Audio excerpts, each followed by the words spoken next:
I now give the floor to Mr. Wole Soyinka, writer and Nobel Laureate.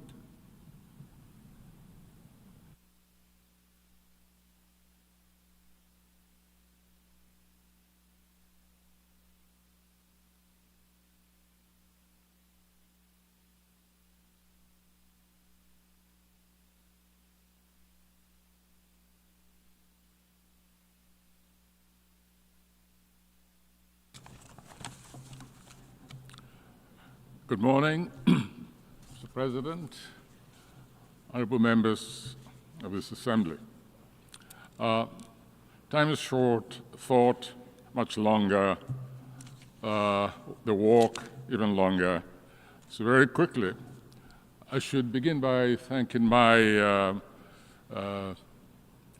companions for showing me the monument to slavery, which indicates that we've all been preoccupied with this unpalatable, unsavory phenomenon that has engulfed the world for more than 4 centuries.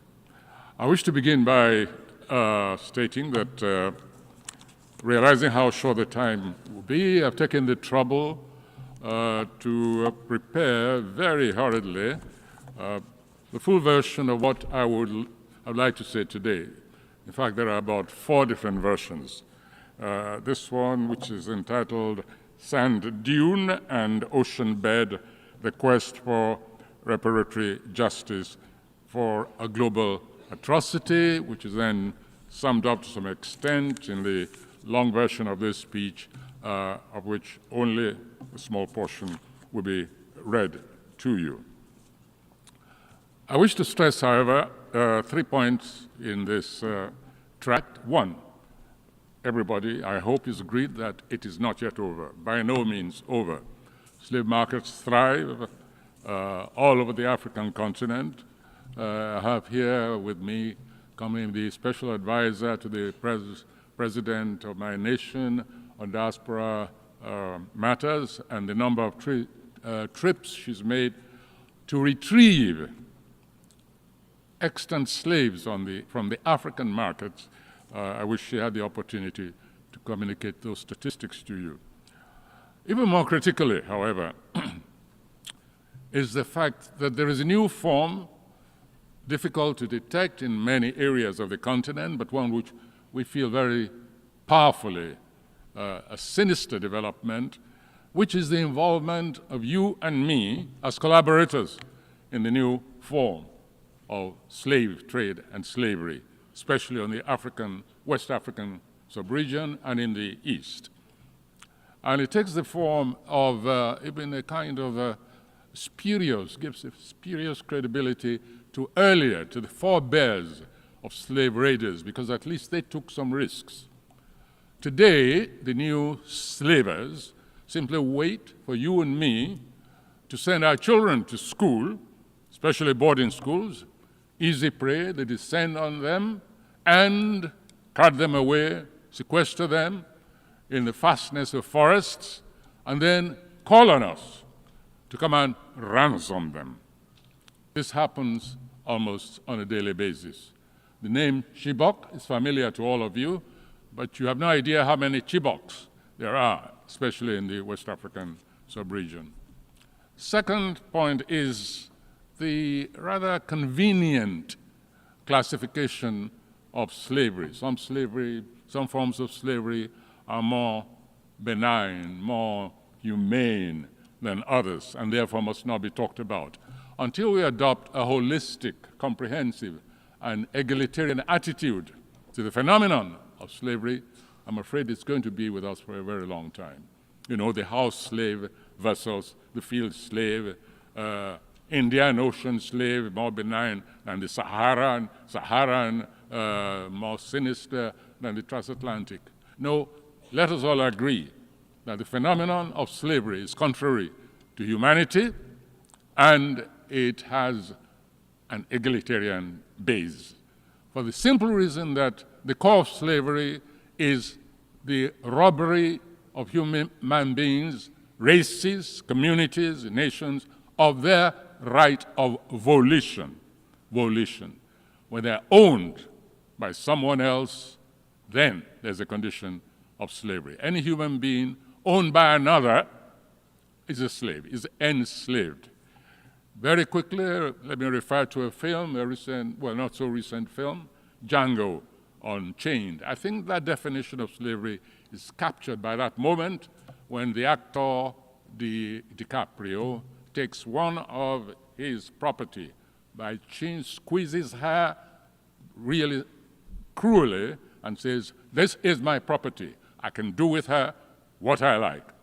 Another episode was when this same character is prepared to forego, to lose some of his capital in the form of a fugitive slave by setting his bloodhounds to tear that slave to pieces, to indicate that, dead or alive, this thing, this object, even though it's walking on two legs, belongs to me. I can do what I like. And those forms of slavery still exist in many forms. We can only imagine what kind of existence the enslaved of Chibok, of Dapchi, have been undergoing since 300 pupils were removed from their school in Nigeria. This is a blot on universal conscience, and events like that demand a constant alertness and acceptance of a phenomenon for which the entire globe should be ashamed, since it's gone on for over half a millennium, especially in a quantitative, commercial manner.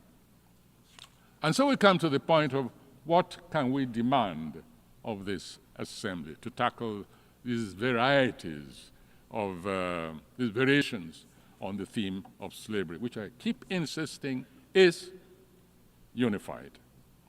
Well, earlier I admitted my seeing the phenomenon, the monument created outside these premises to the memory of slavery as a reminder of the responsibilities of the global community. And so I'll just take it from there and say we need a monument or two like that, accessible virtually to the rest of the world. Hardly any part has not indulged in the slavery business. We need a different kind, not so static, dynamic culminating, however, in the symbolic form. Oh yes, there's a point which I forgot.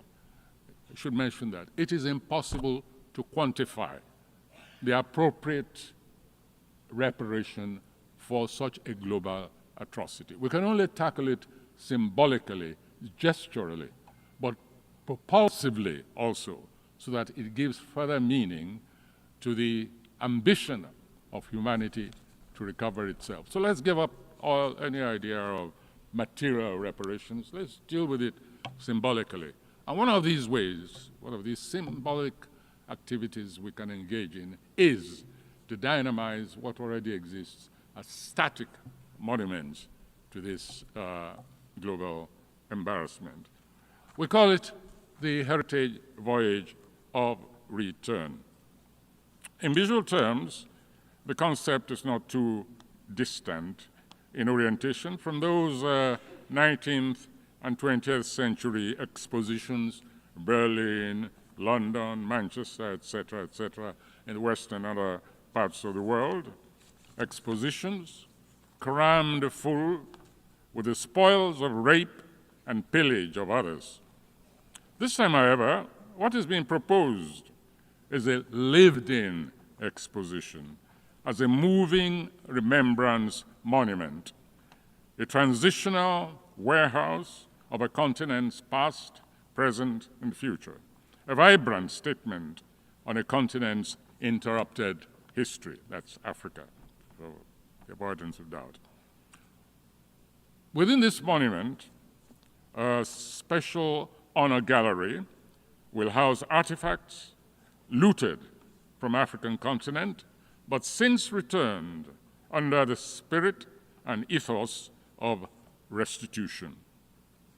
Seminars, readings, Africa-themed films, documentaries, installations, clinics, and lifestyle parades, music from the African continent and diaspora, a unique library and manuscript collection, archaeological retrievals, an exhumed slave vessel. Pictures are there on the monument, for instance.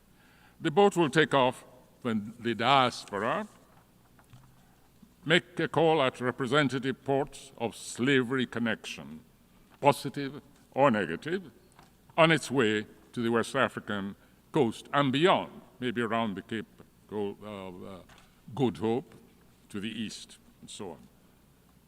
Primarily for descendants of the enslaved, it is also open to others, that is, others who are equally embroiled in the quest for a new humanity that embraces, not excludes, that is curious, not foreclosed, that still lays claim to conscience as a touchstone of the rational species.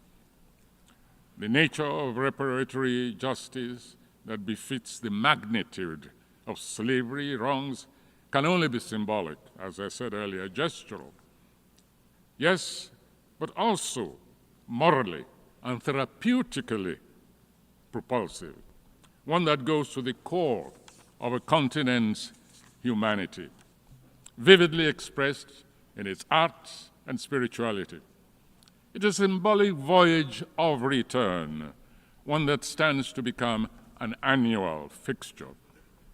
Effectively, it offers no more than a continuation of UNESCO's work on the roots of enslaved peoples, beamed deservedly at the African continent.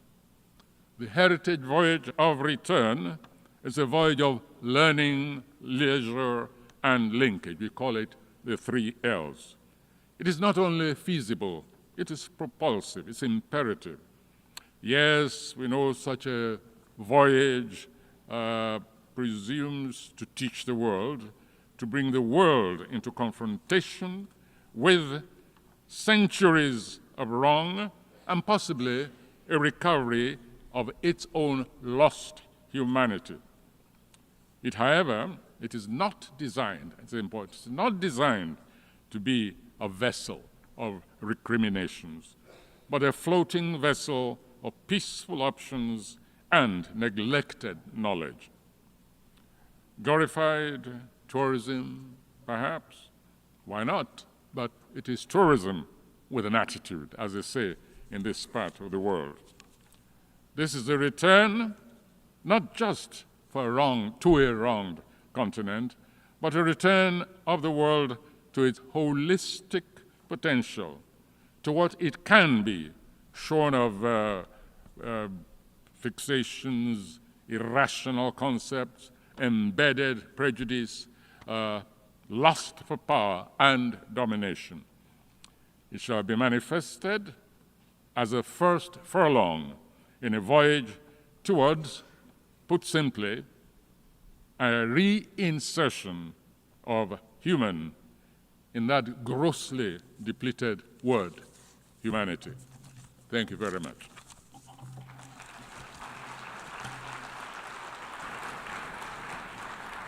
I thank Mr. Soyinka.